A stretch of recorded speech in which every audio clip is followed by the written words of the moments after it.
Alam mo, yung brilyante sa tenga mo, maiiwan mo lang yan pag namatay ka na. Magandang kotse at malaking bahay, maiiwan mo rin yan. Matagal na yung 100 taong makatira ka dyan eh. Bihira na nabubuhay 100 taon ngayon, 100 taon mo mai-enjoy yan. Maghihirap ka naman sa eternity, walang hanggan. Alam mo, may eternity hinaharap ang tao. Dalawang klase ang eternity. Eternal life and eternal damnation, sinasabi ng kasulatan.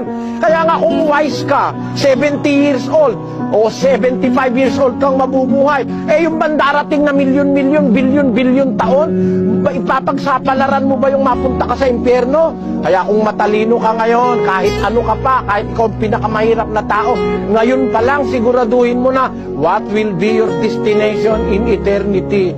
Mahalaga sa lahat yan, comparatively speaking, napakakonti lang ng ipapamuhay natin sa mundo. Pero sa eternity, napakahaba. Eternity nga yun kaya lang ang mga tao ngayon, hilig na hilig sa lupa.